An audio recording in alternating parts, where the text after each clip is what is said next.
The Hmong, an ethnic group with a vibrant and resilient cultural heritage, traced their origins to a distant past shrouded in myth, oral tradition, and fragmented historical records. Their story begins in the fertile plains and river valleys of ancient China, specifically along the middle and lower reaches of the Yangtze River, approximately 4,000 to 5,000 years ago. This period marks the formative phase of the Hmong people, whose identity, traditions, and survival strategies were shaped by their environment, interactions with neighboring groups, and a deep spiritual connection to their ancestral roots. This chapter delves into the ancient origins of the Hmong, exploring their mythical beginnings, early societal structures, and the archaeological and historical clues that illuminate their emergence as a distinct ethnic group. Mythical beginnings and the land of ice. Hmong oral traditions, passed down through generations via intricate storytelling, songs, and shamanistic rituals, describe a primordial homeland far removed from their later settlements in southern China and Southeast Asia. One of the most evocative myths speaks of a land of ice and snow, where day and night each lasted 6 months, and the people lived in harmony with a harsh, cold environment. Some scholars interpret this as a possible reference to a prehistoric migration from a northern region, potentially near the Siberian steppes or the fringes of the Arctic, during the waning phases of the last ice age, around 10,000 years ago. This narrative, preserved in Hmong funeral rites, suggests that the souls of the deceased return to this icy homeland, guided by shamans through a spiritual journey to reunite with their ancestors. The myth of the icy homeland, while poetic, is not merely a fanciful tale. It reflects the Hmong's deep connection to their origins and their ability to adapt to extreme conditions. The reference to prolonged periods of light and darkness may symbolize their early awareness of seasonal cycles or their migration from a northern region with extreme climatic variations, while archaeological evidence for such a far northern origin remains speculative. It underscores the Hmong's perception of themselves as a people forged by resilience in the face of environmental challenges. Historical roots in the Yangtze River Valley. More concrete evidence places the Hmong's early history in the Yangtze River Valley, a cradle of ancient Chinese civilization. Chinese historical texts, such as the Shiji records of the Grand Historian by Sima Qian, written in the 1st century BCE, reference the Zhu-Li 9-Li Confederation, a coalition of tribes led by the legendary chieftain Chu. Many Hmong communities and modern scholars identify the Hmong as descendants of these Zhu-Li tribes, who inhabited the fertile plains of central China during the Neolithic period. The Zhu-Li were known for their advanced agricultural practices, including the cultivation of rice and millet, and their sophisticated social organization, which included alliances among multiple clans. The Hmong's early society was likely semi-nomadic, combining settled agriculture with seasonal migrations to exploit the rich resources of the Yangtze Basin. Archaeological findings from the region, such as pottery, tools, and remnants of early irrigation systems, suggest that the Zhu-Li tribes were skilled farmers and craftsmen. The Hmong, as part of this group, developed techniques for weaving flax and hemp into textiles, a tradition that would later evolve into their iconic embroidered clothing. Their language, part of the Hmong linguistic family, distinct from the Sino-Tibetan languages of their neighbors, further distinguished them as a unique cultural entity. Spiritual foundations and shamanism central to the Hmong's early identity was their spiritual worldview, which blended animism, ancestor worship, and shamanism. The Hmong believed in a cosmos populated by spirits of the sky, earth, rivers, and ancestors that governed the rhythms of life. Shamans, or sivnib, served as intermediaries between the physical and spiritual worlds, conducting rituals to heal the sick, ensure bountiful harvests, and guide souls in the afterlife. These practices, rooted in prehistory, were not only religious but also cultural anchors, binding Hmong communities together through shared beliefs and ceremonies. One of the most enduring spiritual traditions was the reverence for ancestors, who were seen as protectors of the living. This belief shaped Hmong's social structures, emphasizing patrilineal clans that traced descent through male ancestors. Each clan, identified by surnames like Vang, Yang, or Zhong, maintained its own oral histories, which were recited during rituals and passed down through generations. These stories often recounted the Hmong's origins, their struggles, and their divine mandate to persevere, reinforcing a collective identity that would prove vital in later periods of displacement. encounters with neighboring tribes. The Hmong's early history was not without conflict. As the Yangtze Valley became a contested region, the Zhuuli tribes, including the Hmong, faced increasing pressure from northern tribes, particularly those led by the Yellow Emperor Huangdi, a semi-mythical figure credited with unifying early Chinese civilization. According to Chinese chronicles, such as the one Nanzi, the Zhuuli and Huangdi's forces clashed in a series of battles, culminating in the legendary Battle of Zhuolu around the 3rd century BCE. This conflict, while mythologized, likely reflects real territorial struggles over fertile lands and resources. The Hmong, as part of the Zhuuli, were skilled warriors, reputedly using bronze weapons and guerrilla tactics. However, their defeat at Zhuolu marked a turning point, forcing them to retreat from the plains to the rugged hills and mountains of southern China. This migration, while a setback, catalyzed the Hmong's adaptation to highland environments, a trait that would define their later history. The loss also reinforced their identity as a people on the margins, distinct from the dominant Han Chinese culture that began to consolidate in the north. Cultural innovations and early identity. Despite their displacement, the Hmong's early period in the Yangtze Valley was marked by cultural innovation. They developed a proto-writing system, evidenced by symbols found on pottery and textiles, though it never evolved into a full script due to later disruptions. Their music, played on instruments like the kegi, a bamboo reed pipe, and oral literature, including epic poems and love songs, became vehicles for preserving history and values. These cultural practices, combined with their agricultural expertise, allowed the Hmong to thrive in diverse environments, from river valleys to forested hills. The Hmong's early clothing, made from woven hemp and dyed with natural pigments, laid the groundwork for their later tradition of intricate embroidery. Women, in particular, played a central role in textile production, creating patterns that symbolized clan identity, spiritual beliefs, and natural motifs like mountains and rivers. These textiles were not just utilitarian but sacred, often used in rituals and as offerings to ancestors. Legacy of the ancient period. The ancient origins of the Hmong, blending myth and history, established the foundations of their identity, a people defined by resilience, mobility, and a deep spiritual connection to their past. The myths of an icy homeland, the historical presence in the Yangtze Valley, and the struggles against more powerful neighbors shaped a worldview that valued independence and cultural preservation. While the Hmong would face centuries of displacement and marginalization, their early innovations in agriculture, craftsmanship, and spirituality provided the tools to survive and adapt. As the Hmong moved southward in subsequent centuries, driven by conflict and the expansion of the Han Chinese, they carried with them the seeds of their ancient culture. The shaman's chants, the clan's unity, and the embroidered stories woven into their clothing would remain enduring symbols of a people born in the mists of prehistory, ready to face the challenges of a tumultuous history. The early history of the Hmong, rooted in the fertile valleys of the Yangtze River, was profoundly shaped by their interactions with neighboring tribes and the emerging powers of ancient China.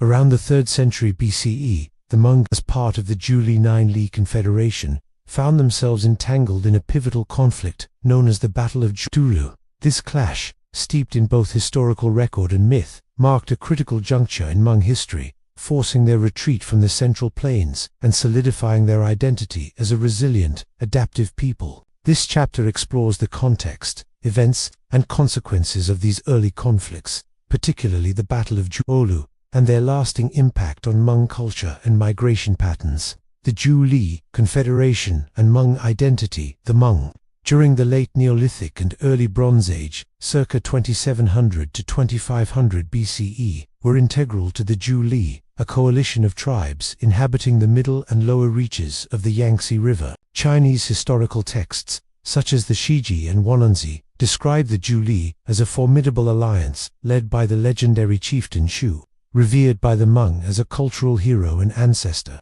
The Zhuuli, including the Hmong, were known for their advanced agricultural techniques, cultivating rice and millet, and their craftsmanship, particularly in bronze metallurgy and textile weaving.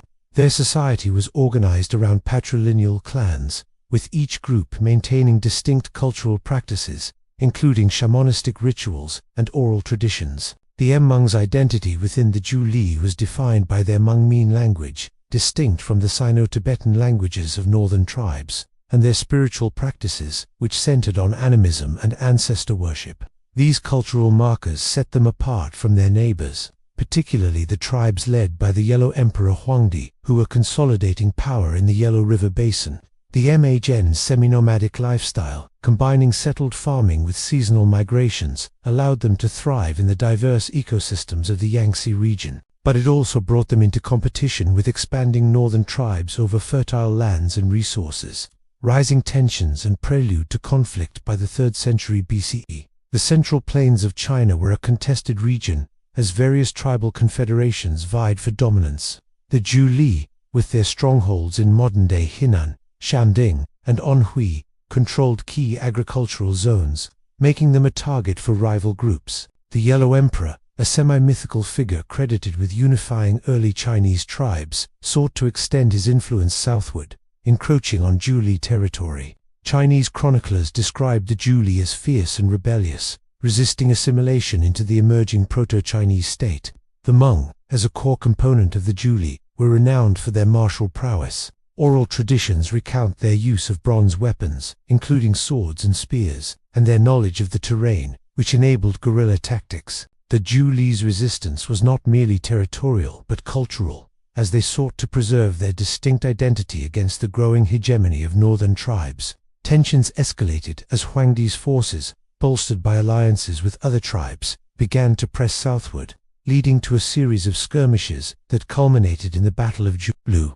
The Battle of Zhulu myth and history. The Battle of Zhulu, dated approximately to the 26th century BCE in Chinese mythology but likely reflecting events around the 3rd century BCE, is a cornerstone of Hmong historical consciousness. According to the Wananzi and other texts, the battle pitted the Zhu Li, led by Chu, against the forces of Huangdi, who commanded a coalition of northern tribes. The conflict took place in the Zhualu region, modern-day Hubei or Shanding, a strategic area rich in resources. Chinese accounts portray Chu as a formidable warrior, often depicted with supernatural attributes, such as the ability to summon fog or wield magical weapons. Hmong oral traditions, however, present him as a heroic leader who united the tribes to defend their homeland. The Hmong recount that Chayu's forces, including their ancestors, used bronze weapons and employed tactics suited to the hilly and forested terrain. Despite their skill, the Zhu Li faced a numerically superior and better organized enemy. Huangdi's coalition reportedly used advanced strategies, including the use of drums and horns to coordinate movements, and possibly early forms of chariots, giving them a tactical edge. The battle was fierce, with both sides suffering heavy losses. Chinese texts claim that Huangdi's forces ultimately prevailed, thanks to divine intervention or superior strategy, capturing or killing Chu. Hmong oral histories, while acknowledging the defeat, emphasized Chiu's bravery and the resilience of the Zhu Li, who fought to protect their way of life. The defeat at Zhulu marked a turning point, as the Zhu Li tribes, including the Hmong, were forced to abandon the fertile plains and retreat to the rugged hills and mountains of southern China. Consequences of defeat. The loss at Zhualu had profound implications for the Hmong. The defeat shattered the Zhu Li Confederation, weakening their political and military cohesion. The Hmong, along with other tribes, began a southward migration, moving into the mountainous regions of modern-day Hunan, Hubei, and eventually Guizhou and Yunnan. This migration was not a single event, but a gradual process, spanning generations, as the Hmong sought refuge from the expanding Han Chinese influence. The retreat to the highlands shaped the Hum's identity as a people of the margins. The rugged terrain, while less fertile, offered protection from external threats and allowed the Hmong to maintain their cultural practices. They adapted their agricultural techniques to the new environment, developing terraced farming and cultivating crops like maize and flax. Their social structure, centered on clans, became even more critical, as isolated communities relied on kinship ties for survival. The defeat also reinforced the Hmong's narrative of resistance. Shu became a symbol of defiance, celebrated in Hmong folklore and rituals. Songs and stories recounted his exploits, portraying him as a protector of the people against overwhelming odds. This narrative of resilience would sustain the Hmong through later centuries of displacement and oppression. Cultural and social adaptations. The post-Jiulu period saw the Hmong refine their cultural practices in response to their new environment. Their shamanistic traditions, which emphasized harmony with nature and the spirit world, became even more central, as the mountains were seen as sacred spaces inhabited by powerful spirits. Shamans played a key role in guiding communities through the challenges of migration, using rituals to ensure safe passage and fertile harvests. The Hmong's textile traditions also evolved during this period. Women began to incorporate motifs inspired by the mountainous landscape, spirals representing rivers, zigzags for mountains into their embroidery, which became a hallmark of Hmong identity.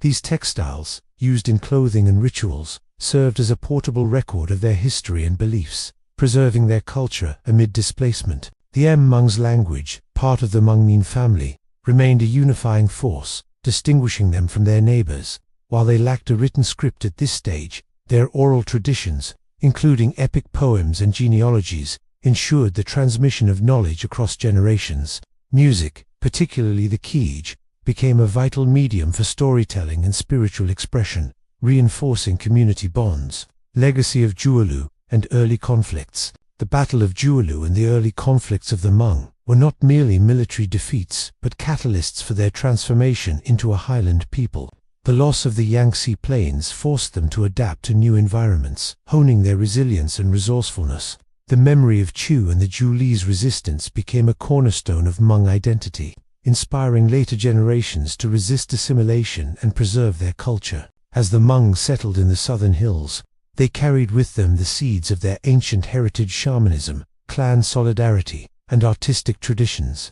These elements would sustain them through centuries of marginalization, as they faced new challenges from the expanding Han Chinese dynasties. The legacy of Jiulu, etched in their oral histories, reminded the Hmong of their origins as a proud and defiant people, ready to carve out a place in a world that often sought to subdue them.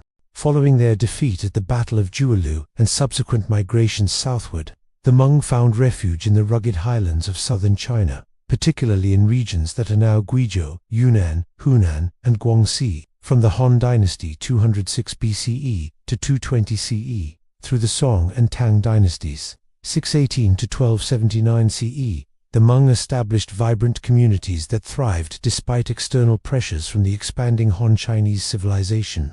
This period, spanning roughly from the 2nd century BCE to the 10th century CE, represents a phase of relative prosperity and cultural consolidation for the Hmong, as they adapted to their new environment, developed sophisticated agricultural and artisanal practices, and maintained a distinct identity in the face of growing marginalization.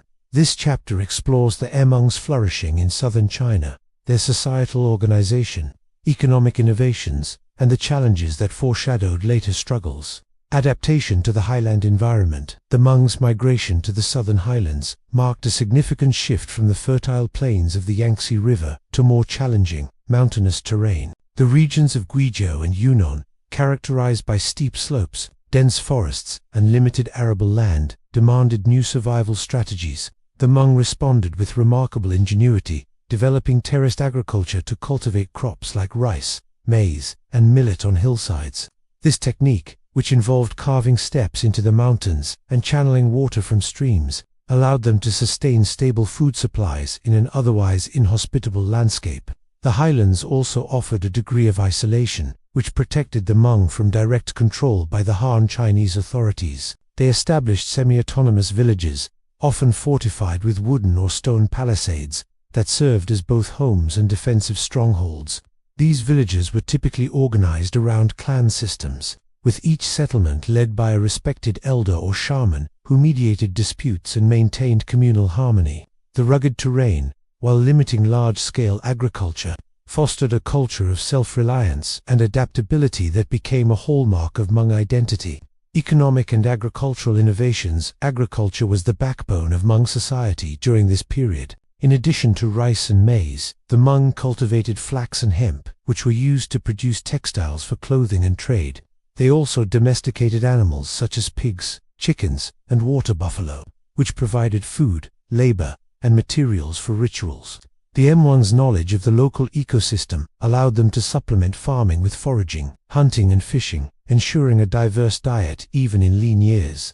Trade played a crucial role in the Hmong's economic prosperity. Their villages, strategically located along trade routes connecting southern China to Southeast Asia, became hubs for exchanging goods such as textiles, silver, and herbal medicines. The Hmong were particularly renowned for their subtle work, crafting intricate jewelry, necklaces, earrings, and bracelets that served as both adornments and symbols of wealth and status. These items were often traded with neighboring ethnic groups, including the Yi and Zhuang, fostering economic ties and cultural exchange. The Hmong's textile production also reached new heights during this period. Women, who held a central role in weaving and embroidery, created elaborate garments adorned with geometric patterns, spirals, and motifs inspired by nature.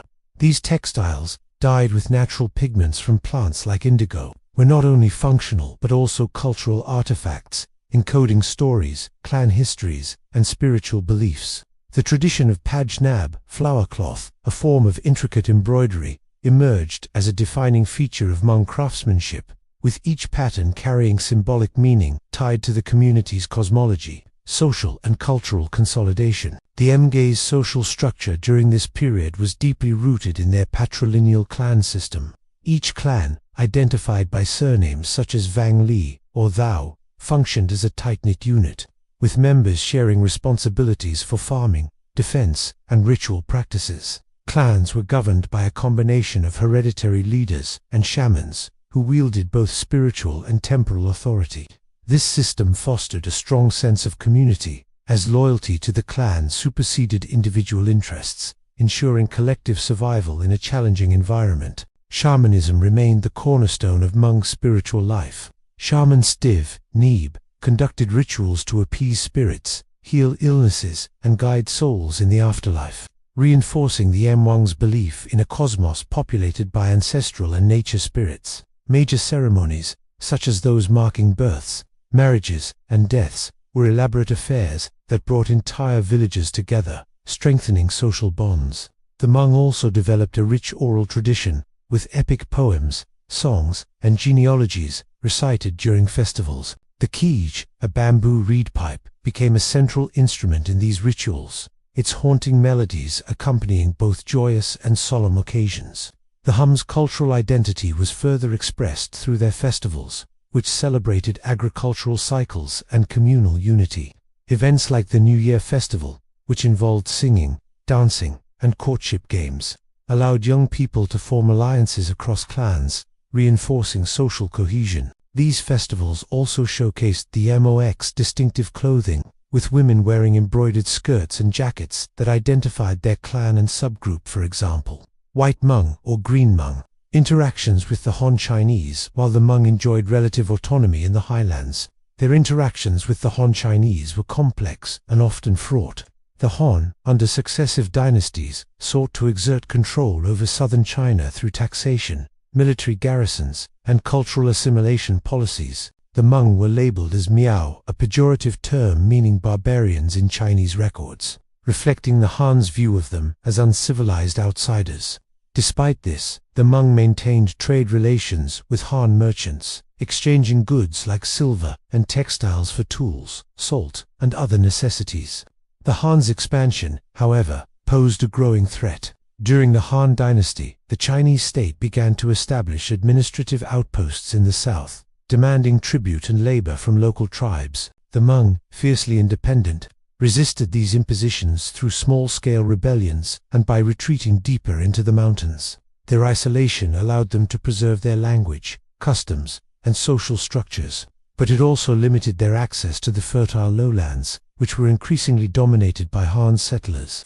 By the Tang and Song dynasties, the Chinese state implemented the 2C system, appointing local chieftains to govern ethnic minorities on behalf of the imperial court. Some Hmong leaders were co-opted into this system, receiving titles in exchange for loyalty, but many communities resisted, preferring autonomy over subjugation.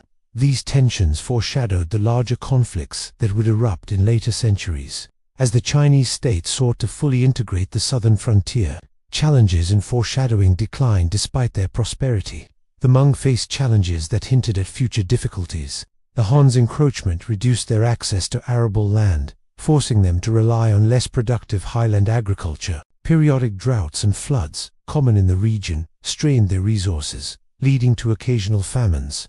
Additionally, the Hmong's lack of a written script, while preserving their oral traditions, made it difficult to record their history or negotiate with the increasingly bureaucratic Chinese state. Intertribal conflicts also posed challenges. The Hmong occasionally clashed with neighboring groups like the Dong or Yao over resources, though they also formed alliances through trade and marriage. These dynamics created a complex web of relationships that both strengthened and strained Hmong communities. The growing presence of Han Chinese settlers and officials introduced cultural pressures that threatened Hmong identity. Some Hmong adopted Han customs, such as Confucian rituals or Chinese-style clothing, to gain favor with local authorities, leading to early signs of cultural erosion. However, the majority clung to their traditions, viewing them as a bulwark against assimilation. Legacy of the Highland flourishing. The period of flourishing in southern China was a defining chapter in Hmong history, as it solidified their identity as a highland people. Their adaptations to the mountainous environment, terraced farming, fortified villages, and clan-based governance enabled them to thrive despite external pressures. Their cultural achievements, from intricate embroidery to vibrant oral traditions, became enduring symbols of their resilience and creativity. This era also set the stage for the Hmong's later history of resistance and migration. The autonomy they enjoyed in the highlands fostered a fierce sense of independence, which would fuel rebellions against Chinese rule in subsequent centuries. At the same time, the challenges of Han encroachment and environmental constraints foreshadowed the struggles that would eventually drive the Hmong further south into Southeast Asia. The legacy of this period, marked by both prosperity and precariousness, remains a testament to the Hmong's ability to carve out a vibrant existence in the face of adversity. As the Hmong settled into the highlands of southern China during the Han, Tang, and Song dynasties, their relative autonomy was increasingly challenged by the expanding Chinese state, particularly during the Ming 1368 to 1644 and Qing 1644 to 1912 dynasties. This period, spanning from the 14th to the 19th centuries, was marked by growing tensions as the Hmong resisted efforts to impose taxes, labor, conscription, and cultural assimilation. Their defiance culminated in a series of uprisings, most notably the Miao Rebellion of 1855 to 1873, led by figures like Zheng Zhao. These rebellions, though ultimately suppressed, demonstrated the Hmong's fierce determination to preserve their autonomy and cultural identity. This chapter explores the causes, key events, and consequences of these resistance movements, highlighting their significance in Hmong history. Roots of resistance. The Hmong's resistance was rooted in the mounting pressures from the Chinese imperial system. During the Ming and Qing dynasties, the Chinese state sought to consolidate control over the southern frontier, including the Hmong strongholds in Guizhou, Yunnan, Hunan, and Guangxi. The Tusi system, which appointed local chieftains to govern on behalf of the court, was expanded, but many Hmong communities rejected these intermediaries, viewing them as collaborators with an oppressive regime. The imposition of heavy taxes, often payable in grain or silver, strained the Hmong's agrarian economy, which relied on subsistence farming in the challenging highland terrain. Cultural assimilation policies further fueled discontent. The Chinese authorities labeled the Hmong and other ethnic groups as Miao, a derogatory term implying barbarism, and sought to impose Han Chinese customs, such as Confucian rituals and Mandarin language education. These efforts threatened the Hmong's distinct identity, centered on their Hmong language, shamanistic practices, and clan-based social structures. The destruction of sacred sites, such as ancestral altars, and restrictions on traditional festivals like the Gu Tao deepened the Hmong's sense of alienation. Land encroachment was another critical factor. Han Chinese settlers, encouraged by the state, moved into the southern highlands, seizing fertile valleys and pushing the Hmong onto less productive slopes. This displacement disrupted their terraced agriculture and forced many communities to rely on slash-and-burn farming, which was less sustainable. The combination of economic hardship, cultural suppression, and territorial loss created a volatile environment, setting the stage for rebellion. Early rebellions and defiance. The Hmong's resistance began with localized uprisings, often sparked by specific grievances, such as excessive taxation or land seizures. During the Ming dynasty, Records document several revolts in Guizhou and Hunan, including a significant uprising in 1464, led by Hmong chieftains in the Wuling Mountains. These early rebellions were typically small-scale, involving raids on Chinese outposts or refusals to pay tribute. The Ming authorities responded with military campaigns, deploying garrisons to subdue the Miao bandits, and fortifying key trade routes to control the region. The Qing dynasty, which came to power in 1644, intensified efforts to integrate the southern frontier, viewing the Hmong's autonomy as a threat to imperial unity. The king's Gaitu Gilyu policy, which replaced local chieftains with direct bureaucratic control, further eroded Hmong self-governance. In response, the Hmong staged a series of uprisings in the 18th and early 19th centuries, including notable rebellions in 1735, 1795, and 1818. These revolts, often led by charismatic clan leaders or shamans, aimed to expel Han settlers and restore Hmong control over their lands. The 1795 rebellion in Hunan, for instance, saw Hmong fighters, armed with bronze swords, crossbows, and knowledge of the mountainous terrain, launch guerrilla attacks on Qing garrisons. Though poorly documented in Chinese records, Hmong oral traditions recount these battles as heroic stands against overwhelming odds, with songs celebrating warriors who fought like tigers to protect their villages. The king's brutal suppression, including mass executions and village burnings, decimated Hmong populations but failed to quell their spirit of resistance. The Miao Rebellion, 1855 to 1873. The most significant Hmong uprising occurred during the Miao Rebellion of 1855 to 1873, a large-scale revolt that shook the Qing dynasty's control over southern China. This rebellion, centered in Guizhou and Yunnan, was fueled by the king's weakened state during the Taiping Rebellion, 1850 to 1864, which diverted imperial resources and created an opportunity for ethnic minorities to challenge central authority. The Hmong, led by figures like Zheng Xiao, a charismatic leader and shaman, united with other groups, including the Yao and Dong, to form a formidable coalition. The rebellion began in response to increased taxation, forced labor, and land confiscation, exacerbated by corrupt Qing officials who exploited local communities. Zhang Xiao, revered as a spiritual and military leader, rallied Hmong clans with promises of restoring their ancestral lands and expelling Han settlers. By 1855, the rebels had seized control of several counties in Guizhou, establishing a semi-autonomous zone where they governed through traditional clan structures. Hmong fighters, using guerrilla tactics and fortified mountain strongholds, inflicted significant losses on Qing forces who struggled to navigate the rugged terrain. At its peak, the rebellion controlled parts of Yunnan and Guizhou, with Zheng Jiao's forces numbering in the tens of thousands. The Hmong established temporary governance systems, collecting taxes and distributing resources to sustain their communities. They also revived traditional practices, such as shamanistic rituals and festivals, as symbols of resistance against Han assimilation. Chinese records, while biased, describe the rebels as fiercely determined, with women and children often joining the fight to defend their villages. The Qing response was slow but relentless. By the 1860s, the dynasty, having suppressed the Taiping Rebellion, redirected its military might to the south. Elite Manchu bannermen and Han militias, equipped with firearms, launched a brutal counteroffensive, razing Hmong villages and executing suspected rebels. Zheng Jiao was captured and executed in 1872, and by 1873, the rebellion was crushed, leaving an estimated tens of thousands of Hmong dead and entire communities displaced. Consequences of the rebellions. The Miao Rebellion and earlier uprisings had profound consequences for the Hmong. The king's scorched earth tactics devastated their population and economy, with many villages reduced to ashes and farmlands abandoned.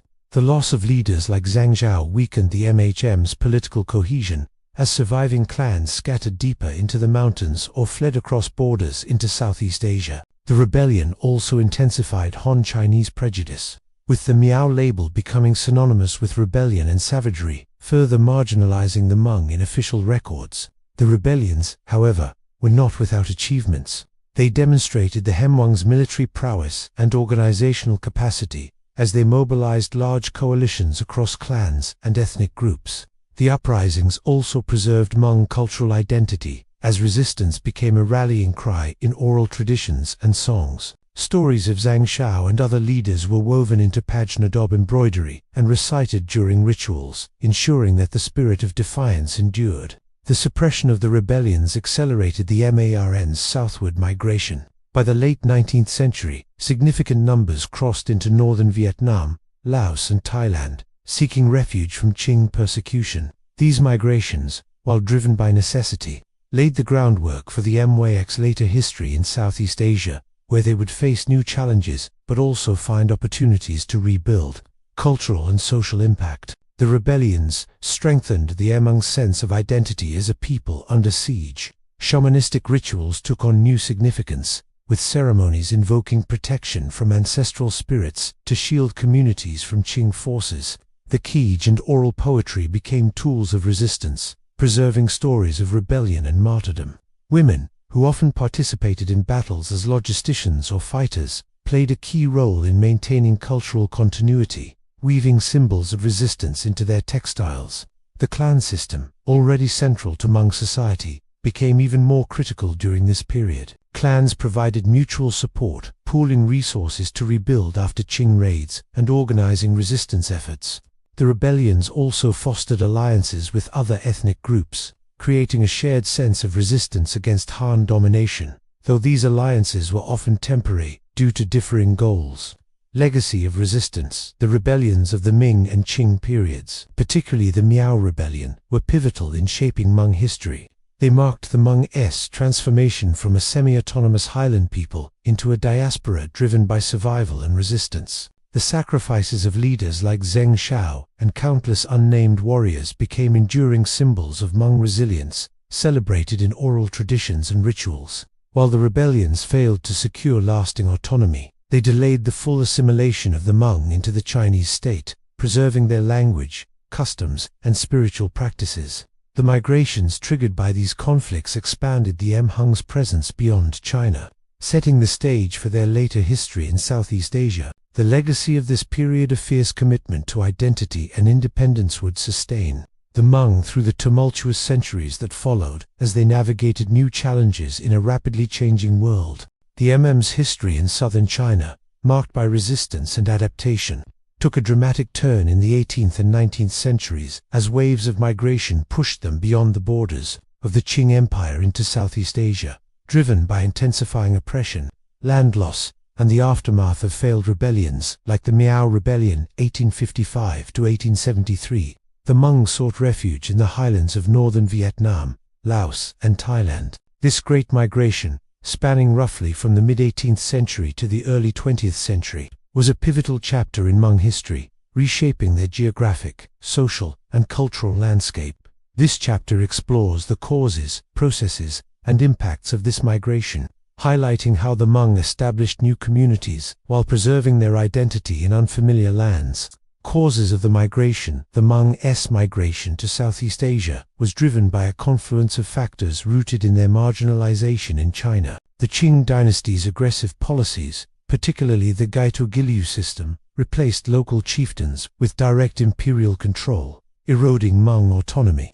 Heavy taxation, often in the form of grain or silver, strained their subsistence-based economy, which relied on terraced farming in the rugged highlands of Guizhou, Yunnan, and Guangxi.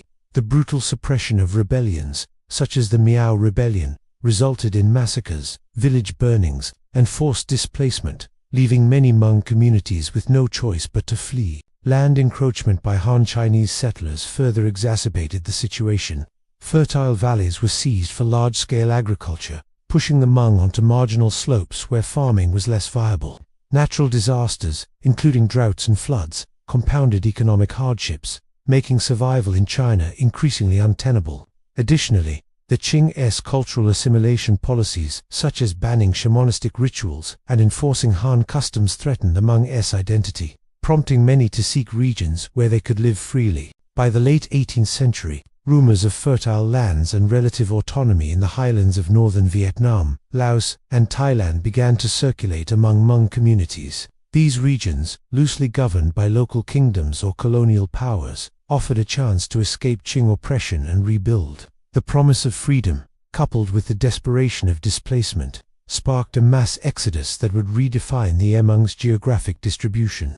The migration to Southeast Asia, was not a single event but a series of waves, occurring primarily between the 1760s and 1890s. Hmong clans, organized by kinship ties, moved in small groups, often following established trade routes or mountain passes. The journey was arduous, traversing dense jungles, steep mountains, and swift rivers, with families carrying their possessions, tools, seeds, and sacred objects on foot or with pack animals. Oral traditions recount tales of hardship, with some groups facing starvation, illness, or attacks by bandits during the trek. In Vietnam, the Hmong settled primarily in the northern provinces of Ha Giang, Lo Tay Sai, Snla, and Yayan Bian, where the rugged terrain mirrored their Chinese homelands. By the early 20th century, they comprised significant populations, notably 31% of Ha Giang's residents. In Laos, they established communities in the northern highlands, particularly in Xinjiang and Luang Prabang. Attracted by fertile soils and relative isolation from central authorities. In Thailand, Hmong settlements emerged in the northern provinces of Chiang Mai and Chiang Rai, often in areas shared with other hill tribes like the Karen and Lahu. The migration was facilitated by the Hmong's knowledge of highland environments. Their expertise in terraced farming and navigation allowed them to identify suitable settlement sites, often at elevations above 1,000 meters, where they could avoid lowland diseases like malaria and maintain autonomy. Kinship networks played a crucial role, as clans coordinated movements, shared resources, and established new villages with familiar social structures. Shamans guided these migrations, performing rituals to appease local spirits and ensure safe passage, reinforcing the Hmong's spiritual connection to their new lands. Establishing new communities upon arriving in Southeast Asia, the Hmong quickly adapted to their new environments, replicating the village-based, clan-centric model of southern China. They built fortified settlements, often surrounded by wooden or stone walls, to protect against rival tribes or local authorities. Houses were typically constructed on stilts, using wood or bamboo, to withstand the region's heavy rains and provide storage space for crops. These villages were organized around clan leadership, with elders and shamans mediating disputes and overseeing communal activities. Agriculture remained the cornerstone of Hmong life. They introduced terraced farming to the Southeast Asian highlands, cultivating rice, maize, and vegetables like cabbage and beans. In some areas, particularly in Laos and Thailand, the Hmong began cultivating opium poppies, a cash crop introduced by trade networks with China. Opium provided economic stability, as it was highly valued by colonial powers and local elites, but it also drew scrutiny from authorities, foreshadowing later conflicts. The Hmong also maintained their cultural practices, adapting them to new contexts. Their embroidered textiles, a hallmark of their identity, incorporated motifs inspired by the Southeast Asian landscape, such as tropical flowers and rivers. Subgroups like the White Hmong, Green Hmong, and Flower Hmong developed distinct clothing styles, reflecting regional variations. Festivals like the Hmong New Year, celebrated with singing, dancing, and pow-throwing games, became central to community life, fostering unity and facilitating marriage alliances across clans. Challenges in Southeast Asia. While the migration offered new opportunities, it also brought challenges. In Vietnam, the Hmong faced tensions with local ethnic groups, such as the And, over land and resources. The Nguyen dynasty, which ruled Vietnam until the French colonization in the mid-19th century, imposed taxes and labor, echoing the pressures of Qing China. In Laos, the Hmong navigated a complex political landscape, caught between the Lao Kingdom and French colonial authorities, who sought to control the highlands for strategic and economic reasons. In Thailand, the Hmong's opium cultivation drew both economic benefits and suspicion from Siamese authorities, who viewed hill tribes as potential threats to national unity. Intertribal conflicts, particularly with groups competing for arable land, occasionally flared, though the Hmong often formed alliances through trade and intermarriage. The lack of a written script continued to limit their ability to negotiate with state authorities, leaving them vulnerable to exploitation by lowland officials. Colonial powers, particularly the French in Vietnam and Laos, further complicated the MOHL situation. The French, seeking to control the highlands for military and economic purposes, imposed taxes, and recruited Hmong men as porters or soldiers. While some Hmong leaders collaborated with the French to gain protection, others resisted, maintaining their tradition of defiance against external control, cultural preservation, and identity. Despite these challenges, the migration to Southeast Asia strengthened the Hmong's cultural identity. Their isolation in the highlands allowed them to preserve their language, shamanistic practices, and oral traditions, which were passed down through storytelling and music. The keej, a bamboo reed pipe, remained a vital instrument, used in rituals to communicate with spirits and recount migration stories. Shamans continued to play a central role, guiding communities through the spiritual and practical challenges of resettlement. The MHM's clan system provided stability, as kinship ties facilitated cooperation in building villages, sharing resources, and defending against threats. Women, as keepers of textile traditions, wove narratives of the migration into their embroidery, with patterns symbolizing the mountains, rivers, and spirits of their new homelands. These textiles served as portable archives, preserving the Hum's history in the absence of a written script. Legacy of the Great Migration. The Great Migration to Southeast Asia was a defining moment in Hmong history, expanding their presence beyond China and establishing vibrant communities in new lands. It demonstrated their resilience and adaptability as they transformed challenging environments into sustainable homelands. The migration also reinforced their identity as a highland people, fiercely independent and committed to their cultural heritage. However, the migration set the stage for future challenges, as the Hmong became entangled in the political and colonial dynamics of Southeast Asia. Their reliance on opium and their marginal status in Vietnam, Laos, and Thailand would later draw them into conflicts, particularly during the 20th century's wars. The legacy of the migration, marked by both triumph and precarity, underscored the Hmon's ability to endure, carrying their traditions across borders while facing an uncertain future in their new homes. The migration of the Hmong to the highlands of northern Vietnam, Laos, and Thailand during the 18th and 19th centuries marked the beginning of a period of cultural and social flourishing, often regarded as their cultural zenith. From the late 18th century to the early 20th century, the Hmong established vibrant communities in these rugged landscapes, leveraging their agricultural expertise, clan-based social structures, and rich cultural traditions to thrive despite external pressures. This period saw the Hmong refine their distinctive identity, expressed through intricate textiles, elaborate festivals, and resilient spiritual practices. This chapter explores the Hmong's cultural and social achievements in the Southeast Asian highlands, their adaptations to new environments, and the foundations they laid for future generations, establishing highland strongholds upon settling in the highlands of northern Vietnam. Hajiang Lo Tsai, Sen La, Yeyong Bian, Lo Xing Quang, Luang Prabang, and Thailand Chiang Mai, Chiang Rai. The Hmong adapted their traditional village model to the new terrain. They built settlements at elevations above 1,000 meters, where cooler climates and isolation offered protection from lowland diseases like malaria and interference from local authorities. Villages were fortified with stone or wooden palisades, reflecting the Hum's historical need for defense, and houses were constructed on stilts using bamboo or timber to withstand heavy monsoon rains. The clan system remained the cornerstone of Hmong society. Each village was organized around one or more patrilineal clans identified by surnames like Vang Yang or John, with elders and shamans serving as leaders. Clans provided social cohesion, pooling resources for farming, defense, and communal rituals. This structure allowed the Hmong to maintain autonomy in regions loosely governed by the Nguyen dynasty in Vietnam, the Lao Kingdom, or Siamese authorities in Thailand, where central control over the highlands was weak. Agricultural and economic adaptations. Agriculture was the backbone of Hmong life in the highlands. They replicated their terraced farming techniques from southern China, carving steppes into steep slopes to cultivate rice, maize, and vegetables like cabbage, beans, and pumpkins. In Laos and Thailand, the Hmong increasingly turned to opium poppy cultivation, a practice introduced through trade networks with China.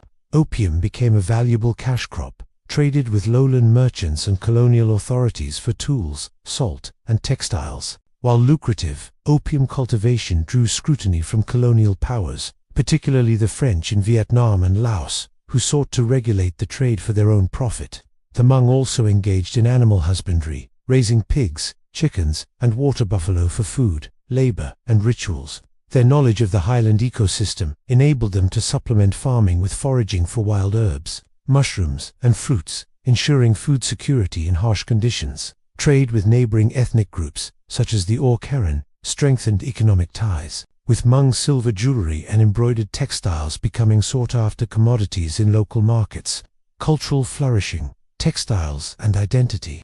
The MM's cultural zenith was most vividly expressed through their textile traditions, particularly paj napob flower cloth, a form of intricate embroidery that became a hallmark of their identity. Women, as the primary weavers and embroiderers, played a central role in preserving and innovating these traditions. Using hemp or cotton, dyed with natural pigments like indigo, they created elaborate pattern spirals, zigzags, and geometric shapes that symbolized mountains, rivers, and spiritual beliefs. These textiles were not merely decorative, but served as cultural archives, encoding stories of migration, clan histories, and cosmology. The Hmong subgroups, white Hmong, green Hmong, black Hmong, and flower Hmong, developed distinct clothing styles, identifiable by color schemes and patterns. For example, white Hmong women wore white skirts with subtle embroidery, while green Hmong favored vibrant green and blue fabrics. These distinctions reinforced clan and regional identities, allowing Hmong communities to maintain diversity within their broader cultural framework. Textiles were used in rituals, such as weddings and funerals, and as offerings to ancestors, underscoring their sacred significance. Festivals and social cohesion. Festivals were a cornerstone of Hmong cultural life, fostering community, unity, and reinforcing traditions. The Hmong New Year, celebrated at the end of the harvest season, typically November or December, was the most significant event. It featured singing, dancing, and pow-throwing games, where young men and women tossed cloth balls as a form of courtship. These games, accompanied by love songs sung in traditional melodies, facilitated marriage alliances across clans, strengthening social networks. Other festivals, such as the Gu, Tol, celebrated fertility, harvest, and communal prosperity. These events involved elaborate rituals led by shamans, who invoked blessings from ancestral and nature spirits.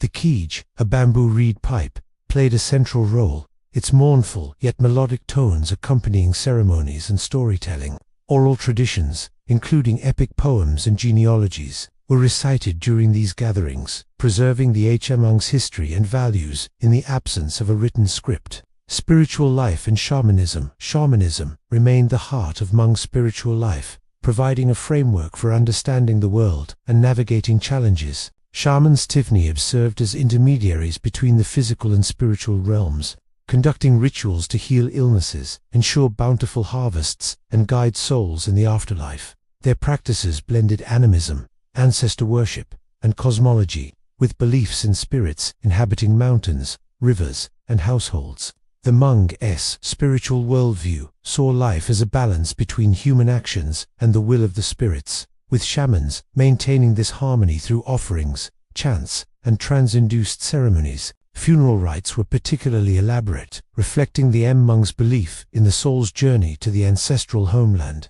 Shamans guided the deceased spirit through a series of spiritual stations, ensuring safe passage to reunite with ancestors. These rituals, often lasting days, involved the entire community, reinforcing social bonds and cultural continuity. The Hmong spiritual practices also adapted to their new environment, incorporating local spirits and landscapes into their cosmology, such as venerating the mountains of Hajiang or the rivers of Xinjiang. Interactions with local powers. The Hmong's relative autonomy in the highlands was tempered by interactions with local authorities and colonial powers.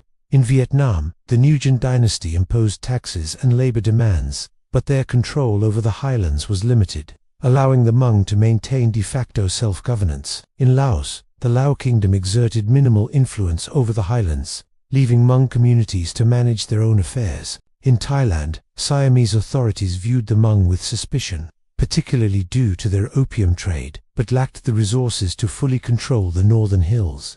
The arrival of French colonial rule in Vietnam and Laos in the mid-19th century introduced new dynamics. The French, seeking to exploit the highlands for resources and strategic advantage, imposed taxes and recruited Hmong men as porters or soldiers. Some Hmong leaders collaborated with the French to gain protection, while others resisted, continuing their tradition of defiance. These interactions foreshadowed the Hmong's deeper entanglement in colonial and post-colonial conflicts in the 20th century. Challenges to cultural preservation. Despite their cultural flourishing, the Hmong faced challenges that threatened their way of life. Competition for land with other ethnic groups, such as the Karen, occasionally led to conflicts, though alliances through trade and marriage mitigated tensions. The growing influence of colonial powers and lowland authorities introduced economic pressures, as taxes and trade regulations disrupted the Hmong's self-sufficient economy. The opium trade, while profitable, drew scrutiny from colonial administrators who sought to monopolize it, creating tensions that would escalate in later decades. Cultural assimilation also posed a threat. Missionaries, particularly in Vietnam and Laos, attempted to convert Hmong communities to Christianity, challenging their shamanistic practices. While most Hmong resisted, small groups adopted Christian elements, creating early fissures in their spiritual unity. The lack of a written script continued to limit their ability to document their history or negotiate with external powers, leaving them vulnerable to misrepresentation in colonial records. Legacy of the cultural zenith. The Hmong's cultural zenith in the Southeast Asian highlands was a testament to their resilience and creativity. Their ability to adapt their agricultural, social, and cultural practices to new environments allowed them to thrive in isolation, preserving their identity in the face of external pressures. The textiles, festivals, and spiritual practices developed during this period became enduring symbols of Hmong culture, carried forward by subsequent generations. This era also laid the foundations for the MC's later challenges. Their reliance on opium and their marginal status in Vietnam, Laos, and Thailand positioned them as both economic players and political outsiders, setting the stage for their involvement in 20th century conflicts. The legacy of this period of vibrant, cohesive culture rooted in clan solidarity and spiritual resilience would sustain the Hmong as they navigated the turbulent decades ahead. From colonial rule to modern nation-states, the 20th century brought unprecedented challenges to the Hmong, as their highland communities in Southeast Asia became entangled in the geopolitical conflicts of the First Indochina War 1946–1954 and the Vietnam War 1955–1975. The Hmong, particularly in Laos, where they numbered approximately 300,000, were drawn into these wars due to their strategic position in the highlands and their reputation as skilled fighters. Recruited by the French and later the United States, the Hmong played a significant role in the secret war in Laos, fighting against communist forces like the Viet Minh and Pathet Lao. This involvement, however, came at a devastating cost, marking a turning point in their history as they faced betrayal, displacement, and loss. This chapter explores the Hmong's involvement in the Indochina Wars, their motivations, contributions, and the profound consequences that reshaped their communities. Context of the Indochina Wars. The Hmong's involvement in the Indochina Wars was rooted in the colonial and post-colonial dynamics of Southeast Asia. During the late 19th and early 20th centuries, French colonial rule in Vietnam and Laos imposed taxes and labor demands on Hmong communities, prompting both collaboration and resistance. The Hmong's highland territories, particularly in Laos's Xing Quang and Luang Prabang provinces, were strategically valuable for controlling trade routes and countering insurgencies. Their knowledge of the rugged terrain and martial traditions made them ideal allies for external powers. The First Indochina War, 1946–1954, pitted the French against the Viet Minh, a communist-led independence movement. In Laos, the French faced the Pathet Lao, a communist faction aligned with the Viet Minh. The Hmong, seeking to protect their autonomy and secure economic benefits, were recruited by the French as auxiliaries, serving as scouts, porters, and guerrilla fighters. This marked the beginning of their deeper involvement in regional conflicts. The Vietnam War 1955–1975 escalated these dynamics. The United States, seeking to contain communism in Southeast Asia, supported anti-communist forces in Vietnam, Laos, and Cambodia. In Laos, the CIA orchestrated the Secret War, a covert operation to disrupt North Vietnamese supply lines along the Ho Chi Minh Trail and counter the Pathet Lao. The Hmong, led by figures like General Vang Pao, became central to this effort, transforming their communities into a front line in the Cold War. Recruitment and the role of Vang Pao. The Hmong's involvement in the wars was heavily influenced by General Vang Pao, a charismatic Hmong leader who rose to prominence in the Royal Lao Army. Born in 1929 in Xinjiang, Vang Pao was educated in French colonial schools and trained as a military officer. His leadership and loyalty to anti-communist causes made him a key ally for the French and later the CIA. By the early 1960s, Vang Pao had unified many Hmong clans in Laos under his command, rallying them to fight alongside American forces. The CIA saw the Hmong as ideal partners due to their familiarity with the highlands, their martial skills, and their distrust of communist forces, which threatened their autonomy. Vang Pao's Special Guerrilla Units, SGUs, composed primarily of Hmong fighters, were trained and armed by the CIA to conduct sabotage, reconnaissance, and direct combat operations. The Hmong were promised economic aid, protection, and political support in exchange for their service, fostering a sense of alliance with the U.S. Hmong fighters, often young men and boys as young as 12, operated from bases like Long Tieng, a secret CIA stronghold in northern Laos. They conducted daring missions, including ambushing North Vietnamese convoys, rescuing downed American pilots, and defending strategic sites like the Plain of Jars. Their knowledge of the terrain allowed them to navigate dense jungles and mountains, giving them an edge in guerrilla warfare. Women and children also contributed, providing logistical support, food, and intelligence to sustain the war effort. Motivations and sacrifices. The Hmong's motivations were complex. For many, fighting alongside the French and Americans was a pragmatic choice to protect their communities from communist encroachment, which they feared would impose land reforms and cultural assimilation, similar to Qing policies in China. Vang Pao and other leaders framed the conflict as a defense of Hmong autonomy, appealing to their historical tradition of resistance. Economic incentives, such as CIA-supplied rice, weapons, and cash, also played a role. As many Hmong communities faced poverty due to their reliance on subsistence, farming, and opium trade disruptions, the sacrifices were immense.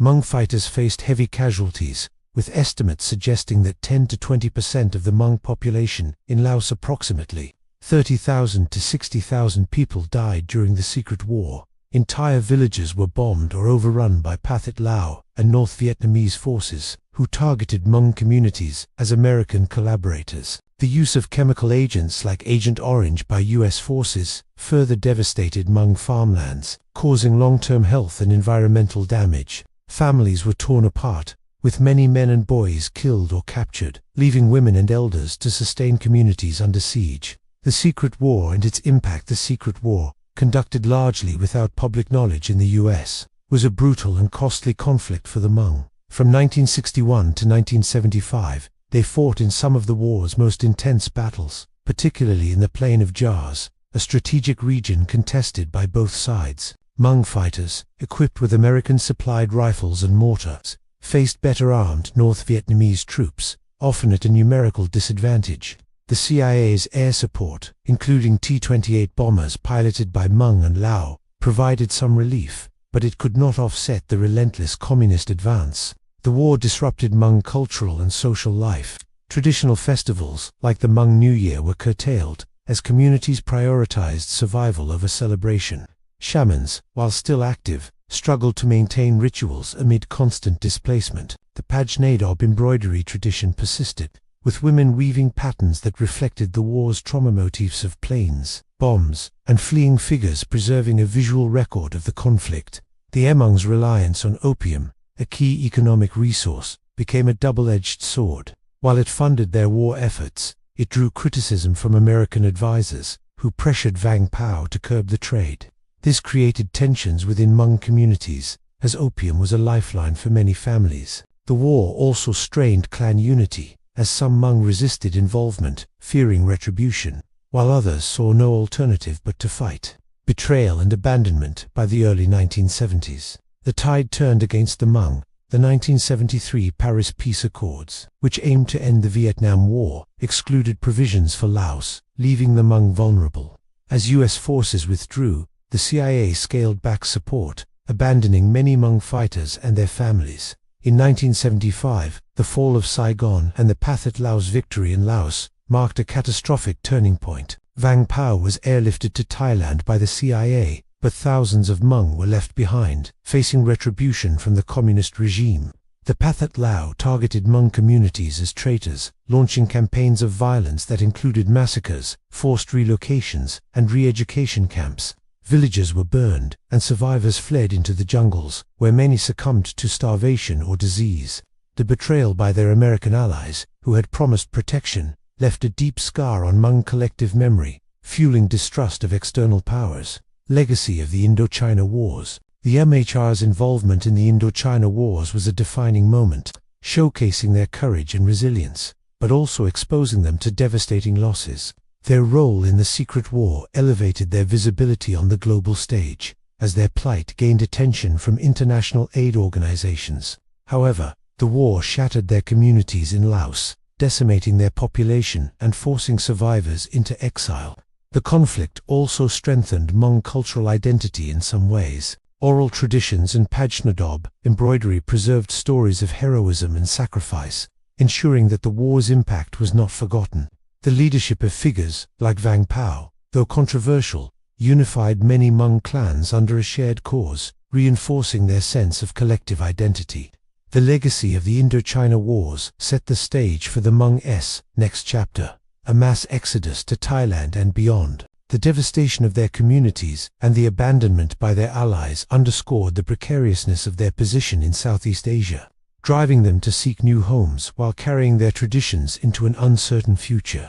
The fall of Saigon in 1975 and the Pathet Lao's victory in Laos marked a catastrophic turning point for the Hmong, particularly those in Laos who had allied with the United States during the Secret War. The aftermath of these conflicts unleashed a period of devastation, as Hmong communities faced brutal reprisals, forced displacement, and the collapse of their traditional way of life.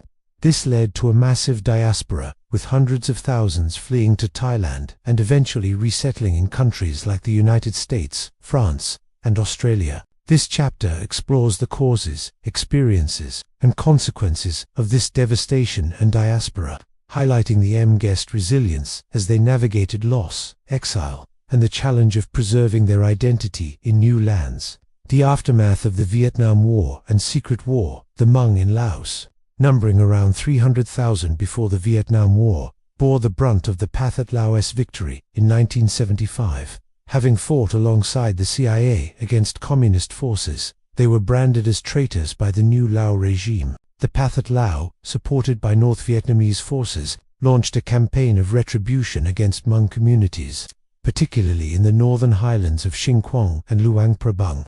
Estimates suggest that 100,000 Hmong, roughly one-third of their population in Laos, were killed in massacres, bombings, or forced marches between 1975 and the early 1980s. Villages were razed, farmlands destroyed, and survivors subjected to re-education camps or forced labor. The use of chemical agents, suspected to be yellow rain, a toxic defiant, by communist forces further devastated Hmong communities, causing widespread illness and environmental damage.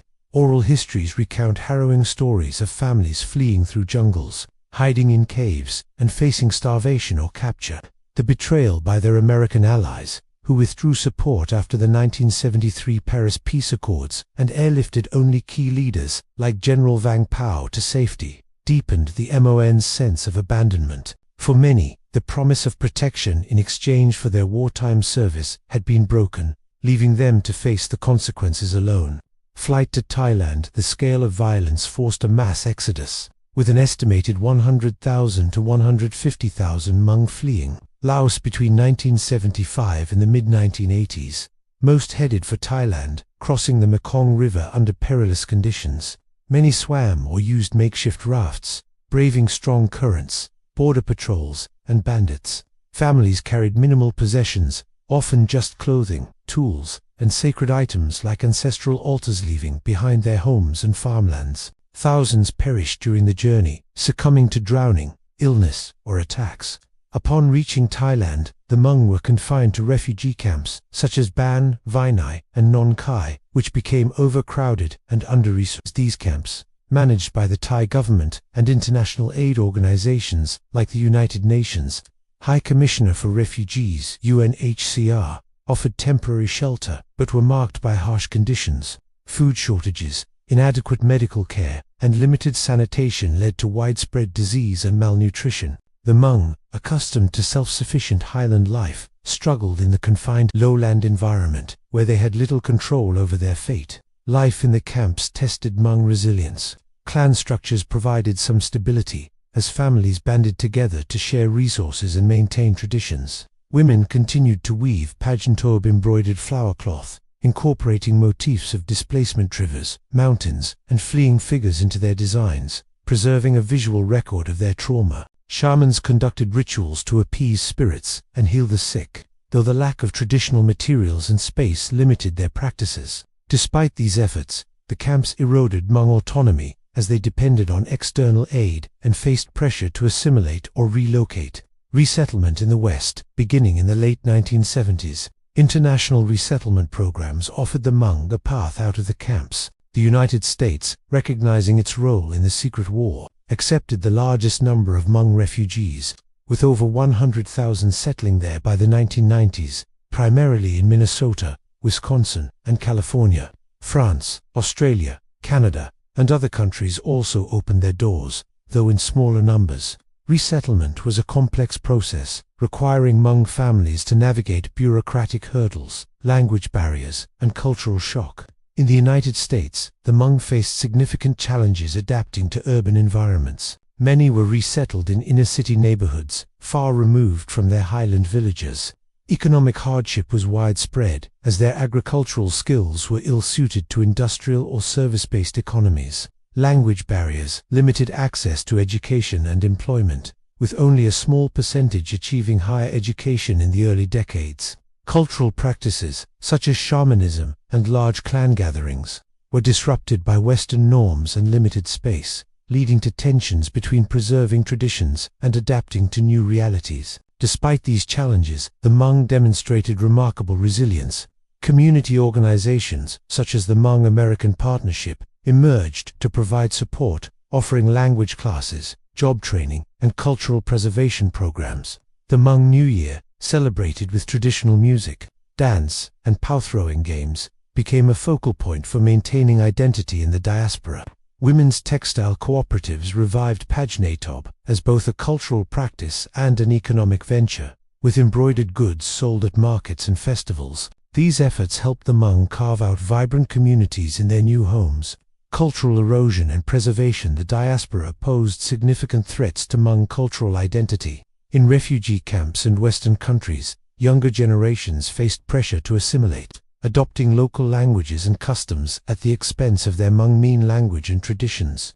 Shamanistic practices, central to Hmong spirituality, were challenged by Western medicine and Christianity, which gained traction among some Hmong, particularly in the US. The shift from rural, clan-based life to urban, individualistic societies disrupted traditional social structures, with extended families often separated across states or countries. Yet, the Hmong actively worked to preserve their heritage. Oral traditions, passed down through storytelling and Kij music, kept their history alive. Elders taught younger generations about their migration from China, their role in the Secret War, and their spiritual beliefs, ensuring continuity. Community centers and cultural festivals provided spaces for our Hmong youth to learn their language and participate in traditional practices. In the US, Hmong language radio programs and publications, such as the Hmong Times, emerged to bridge generational gaps and promote cultural pride. Impact on Hmong communities in Southeast Asia. For those Hmong who remained in Laos, Vietnam, and Thailand, the post-war period was equally challenging. In Laos, the communist government continued to marginalize the Hmong, viewing them as potential insurgents. Some Hmong resisted, forming guerrilla groups in the jungles, but most were forced into lowland settlements or re-education camps, where their cultural practices were suppressed. In Vietnam, the Hmong, numbering around 1.4 million today, faced poverty and limited access to education, with only 7% achieving university degrees due to their remote locations. In Thailand, Hmong communities navigated tensions with the government, which sought to curb opium cultivation and integrate hill tribes into national society. Programs to replace opium with alternative crops, such as coffee and fruit, disrupted traditional economies. While tourism began to commodify Hmong culture, with embroidered clothing and festivals marketed to visitors, these pressures threatened cultural authenticity, as traditional practices were adapted for commercial purposes. Legacy of devastation and diaspora. The devastation and diaspora following the Indochina Wars were among the darkest chapters in Hmong history, marked by loss, displacement, and cultural upheaval. The estimated 100,000 deaths in Laos and the flight of thousands to refugee camps underscored the human cost of their involvement in global conflicts. The diaspora, while offering safety, fragmented Hmong communities, scattering them across continents and challenging their ability to maintain cohesion. Yet, this period also highlighted the Hmong's extraordinary resilience, their ability to rebuild in refugee camps in Western countries, while preserving core elements of their culture. Textiles, music, and spirituality demonstrated their enduring strength. The diaspora created new opportunities. As Hmong communities in the US and elsewhere gained political visibility and established global networks, the legacy of this era, marked by both tragedy and adaptation, set the stage for the Hmong's ongoing efforts to balance tradition with modernity in an increasingly interconnected world. Following the devastation of the Indochina Wars and the subsequent diaspora, the Hmong communities remaining in Southeast Asia, particularly in Vietnam and China, faced a new set of challenges in the late 20th and early 21st centuries. In Vietnam, where the Hmong population is approximately 1.4 million, and in China, where they number around 9 million, the Hmong have navigated economic hardship, cultural and environmental pressures while striving to preserve their identity. The forces of modernization, government policies, and globalization have tested their resilience, threatening traditional practices while offering limited opportunities for integration. This chapter explores the modern challenges faced by the Hmong in Vietnam and China, focusing on socioeconomic struggles, cultural preservation efforts, and the impact of external influences on their way of life. Socioeconomic challenges in Vietnam. In Vietnam, the Hmong primarily inhabit the northern highland provinces of Ha Giang, Lotse, Sen La, and Yayan Bian, where they constitute significant minorities. For example, 31% of Ha Giang's population. These remote regions, characterized by rugged terrain and limited infrastructure, have historically isolated the Hmong, contributing to persistent poverty. The majority rely on subsistence agriculture, cultivating maize, rice, and vegetables on terraced fields, supplemented by small-scale animal husbandry.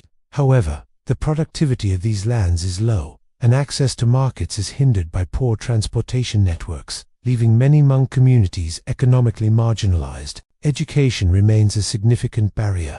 Only about 7% of Hmong in Vietnam attain university degrees, largely due to geographic isolation, language barriers, and economic constraints. Most Hmong speak their native Hmong Mien language, with limited fluency in Vietnamese, which restricts access to formal education and government services. Schools in highland areas are often underfunded, with few qualified teachers, and cultural biases sometimes discourage Hmong families from prioritizing education, particularly for girls, who are expected to marry young and contribute to household labor. Government policies aimed at poverty alleviation, such as Vietnam's Program 135 for ethnic minority development, have brought some improvements, including roads and electricity to remote areas. However, these initiatives often prioritize integration into the national economy over cultural preservation, encouraging Hmong families to adopt lowland farming practices or relocate to urban areas. Such policies can disrupt traditional livelihoods, as terraced farming and opium cultivation, historically a cash crop, are replaced by cash crops like tea or coffee, which require different skills and market access. Cultural erosion in Vietnam. The Hmong's cultural identity, rooted in shamanism, oral traditions, and textile arts, faces significant threats in Vietnam. Urbanization and tourism, particularly in areas like Sapa in Lotse, have commodified Hmong culture, with traditional clothing and festivals marketed to visitors. While this provides income, it often reduces sacred practices to performances, diluting their spiritual significance. For example, the Jiu Tol festival, once a vibrant celebration of community and courtship, is now staged for tourists, with young Hmong women encouraged to wear traditional embroidered clothing as a spectacle rather than a cultural expression. The shift from wooden stilt houses to concrete structures reflects broader modernization trends. Traditional homes, built to withstand monsoon rains and house extended families, are being replaced by modern designs that lack cultural resonance and are less suited to the highland climate. This architectural change, driven by government subsidies and the influence of lowland Vietnamese culture, erodes the Muon's connection to their ancestral building practices. Language loss is another pressing concern.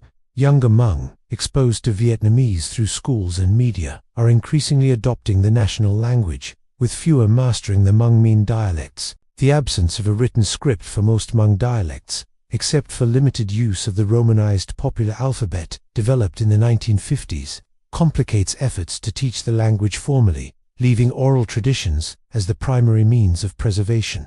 These traditions, including epic poems and Keej music, are less frequently practiced as youth migrate to cities for work, weakening intergenerational transmission.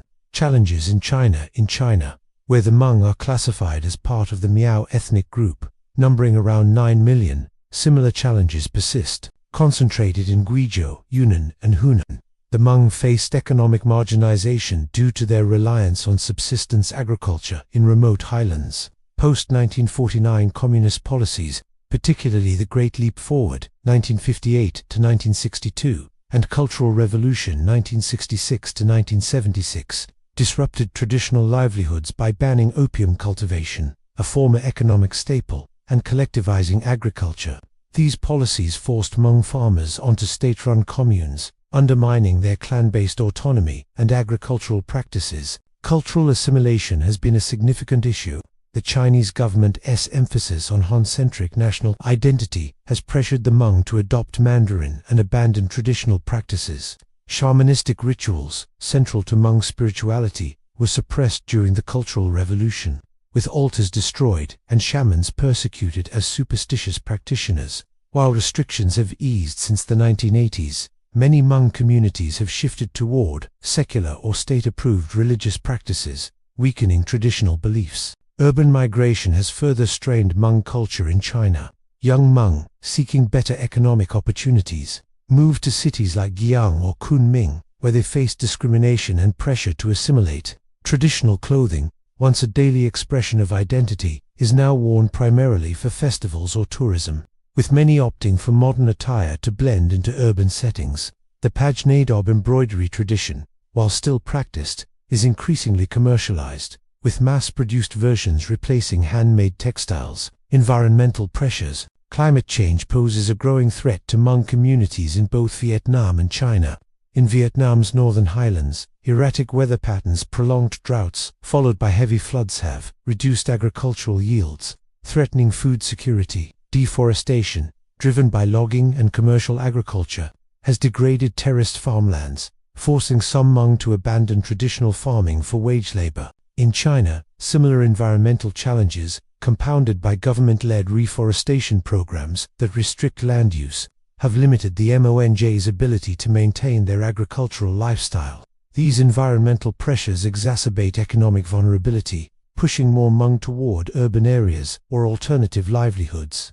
However, these transitions often come at the cost of cultural disconnection, as urban environments offer little space for traditional practices like shamanism or large-scale festivals. Efforts at cultural preservation. Despite these challenges, the Hmong have shown resilience in preserving their identity.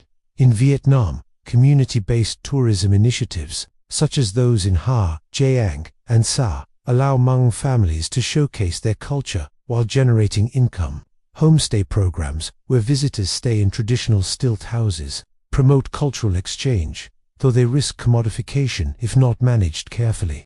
Hmong-led cooperatives, particularly for textile production, have empowered women to maintain Pajnob traditions, with some groups exporting handmade goods to international markets. In China, the relaxation of cultural restrictions since the 1980s has allowed Hmong communities to revive festivals like the Miao New Year, which features traditional music, dance, and bullfighting. These events serve as platforms for cultural pride and intergenerational learning. Some Hmong intellectuals have advocated for the inclusion of Hmong Mean language education in schools, though progress is slow due to government prioritization of Mandarin. In both countries, technology has played a dual role. Social media and online platforms enable Hmong youth to share cultural content, such as Kij performances or embroidery tutorials, fostering global connections with the Hmong diaspora. However, exposure to globalized media also accelerates the adoption of mainstream cultures, challenging traditional values. Government and societal dynamics in Vietnam. The government's recognition of the Hmong as one of 54 ethnic groups has led to policies aimed at integration, such as bilingual education programs and infrastructure development. However, these efforts often prioritize national unity over cultural diversity, encouraging assimilation into Vietnamese culture. Discrimination persists, with Hmong communities sometimes stereotyped as backward or resistant to progress, limiting their political influence. In China, the Hmong's classification as part of the Miao group dilutes their specific identity, as the term encompasses multiple ethnicities with distinct languages and traditions. While the Chinese government promotes ethnic tourism, showcasing Miao festivals and costumes, these efforts often prioritize economic gain over authentic cultural preservation.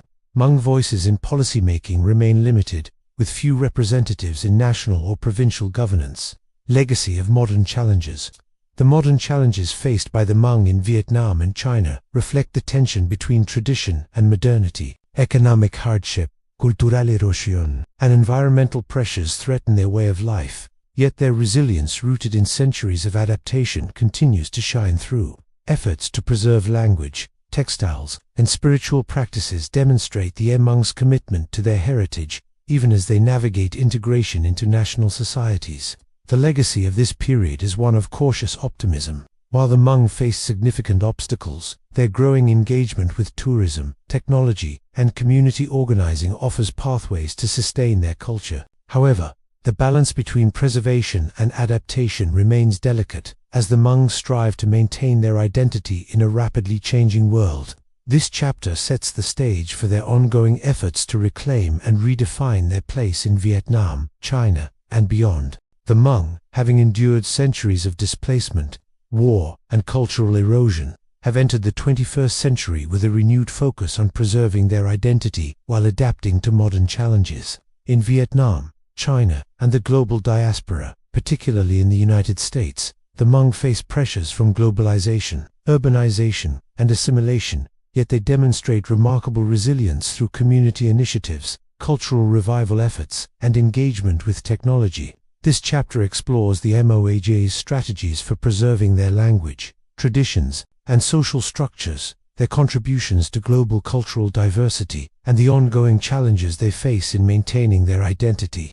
It reflects on their historical journey and their determination to thrive in a rapidly changing world. Cultural preservation in Vietnam. In Vietnam, where the Hmong number approximately 1.4 million, efforts to preserve cultural identity are deeply tied to community-based initiatives. The northern highland provinces of Ha Giang, Lot Sai, and Esanella have become focal points for cultural tourism, which, while risking commodification, provides economic opportunities and platforms for showcasing Hmong traditions.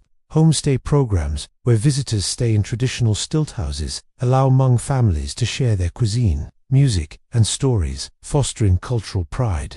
For example, in SAPA, Hmong guides lead tourists through terraced fields, explaining traditional farming techniques, and the significance of festivals like the Gu Tao, which features pow throwing and traditional songs. Textile arts, particularly pajnetob, flower cloth embroidery, remain a cornerstone of Hmong identity. Women's cooperatives, supported by local NGOs, produce handmade textiles for both local markets and international export, preserving intricate patterns that encode clan histories and spiritual beliefs. These cooperatives empower women economically, while ensuring that embroidery techniques are passed down to younger generations. However, the rise of mass-produced textiles, sold as Hmong souvenirs, threatens authenticity, prompting some communities to emphasize traditional methods over commercial replicas. Language preservation is another priority. The Hmong mean language, spoken in dialects like White Hmong and Green Hmong, faces decline as younger generations adopt Vietnamese in schools and urban settings.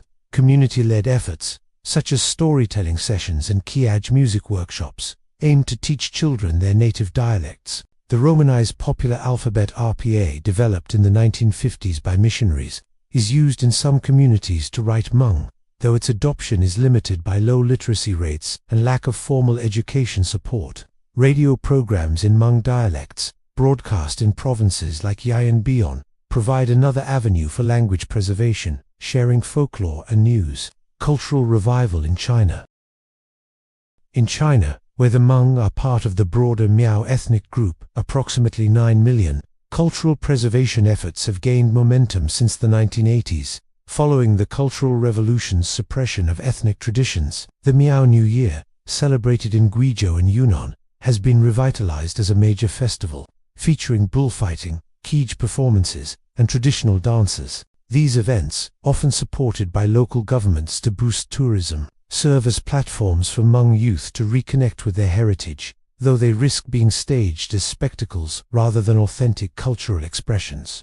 Shamanism, once banned, has seen a resurgence, with Sivneb, shamans resuming rituals to heal illnesses and honor ancestors. These ceremonies, held in villages or during festivals, reinforce the Hmong spiritual connection to their ancestral homeland, often described as a mythical icy land. However, urbanization poses a challenge, as young Hmong migrate to cities like Giang, where they face pressure to adopt Mandarin and Han Chinese customs. Community organizations have responded by establishing cultural schools in rural areas, teaching Hmong history, music, and embroidery. Though these efforts are limited by funding and government prioritization of national unity, the Hmong in China also leverage tourism to preserve their culture. In Guizhou's Kayandongnan region, villages like Shijiang have become Miao cultural parks, where Hmong families perform traditional dances and sell handmade textiles. While this generates income, it risks reducing culture to a tourist attraction,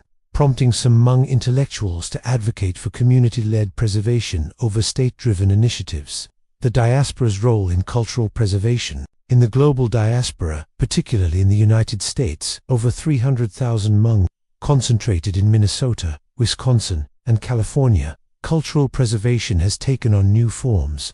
Hmong American communities have established organizations like the Hmong Cultural Center in St. Paul, Minnesota, which offer language classes, Kiaj workshops, and cultural festivals. The Hmong New Year, celebrated in cities like Fresno and Minneapolis, draws thousands, featuring traditional music, dance, and pow-throwing games. These events foster a sense of community and introduce Hmong culture to younger generations born outside Southeast Asia. Hmong American women have revitalized Paj Nadob through cooperatives and online platforms, selling embroidered goods at markets and on websites like Etsy. These efforts preserve traditional designs while adapting to modern economies, with some artisans incorporating contemporary motifs to appeal to broader audiences. Educational initiatives, such as Hmong studies programs at universities like the University of Wisconsin, provide academic spaces to explore Hmong history and identity, empowering youth to take pride in their heritage. Technology has been a double-edged sword. Social media platforms like YouTube and TikTok allow Hmong youth to share Kij performances, oral histories, and embroidery tutorials, connecting diaspora communities with those in Vietnam and China. However, exposure to globalized media accelerates assimilation, with many young Hmong favoring English or mainstream pop culture over traditional practices. Community leaders counter this by organizing digital archives of Hmong folklore and music, ensuring accessibility for future generations. Challenges to resilience. Despite these efforts, the Hmong face significant challenges. In Vietnam and China, economic pressures push youth toward urban areas, where they adopt dominant languages and lifestyles, weakening traditional practices. In Vietnam, only 7% of Hmong attain higher education, limiting their ability to advocate for cultural preservation within national frameworks. In China, the classification of Hmong as part of the Miao group dilutes their specific identity, with government policies prioritizing Mandarin and Han-centric education. Environmental changes, particularly in Vietnam's highlands, threaten traditional agriculture. Climate change, with erratic weather patterns and deforestation, reduces yields from terraced fields, forcing some Hmong to seek wage labor in cities. This shift disrupts clan-based communities, as extended families are separated, and traditional rituals, requiring rural settings, become harder to maintain. In the diaspora, generational divides pose challenges. Second-generation Hmong in the U.S. often struggle with their dual identity, balancing Hmong traditions with Western individualism. The decline of shamanism, replaced by Christianity among some Hmong Americans, has altered spiritual practices, with fewer youth training as civ niv, discrimination and stereotyping as perpetual foreigners. In Western countries further complicate integration. Though Hmong advocacy groups have gained political influence, electing officials like Minnesota State Senator Fong Hodge to amplify their voice, contributions to global cultural diversity. The MOX resilience has enriched global cultural diversity. Their textiles, recognized for their artistry, are displayed in museums like the Smithsonian, showcasing their aesthetic and historical significance. Hmong music, particularly Kiji performances, has been featured in international festivals, blending traditional melodies with modern genres like hip-hop. In academia, Hmong scholars and writers, such as Kaukalia Yang, have published memoirs and studies that highlight their history, bringing global attention to their story. Community organizing has also strengthened Hmong contributions. In the U.S., Hmong mutual assistance associations provide social services, from job training to mental health support, demonstrating their adaptability. In Vietnam and China, Hmong participation in ethnic festivals promotes intercultural dialogue, fostering understanding among neighboring groups like the An Yao. Legacy of preservation and resilience. The Hmong's efforts to preserve their culture reflect a legacy of resilience forged through centuries of adversity. From their ancient origins in the Yangtze Valley to their diaspora across continents, the Hmong have maintained their identity through clan solidarity, spiritual practices, and artistic traditions. While challenges like urbanization, climate change, and assimilation persist, their proactive engagement with tourism, technology, and education offers hope for cultural continuity. This final chapter underscores the Hmong's enduring spirit. Their history, marked by migration, resistance, and adaptation, is not one of defeat but of survival and reinvention. As they navigate the complexities of the modern world, the Hmong continue to weave their story into the global tapestry, ensuring that their voice, like the melodies of the Kij, resonates for generations to come.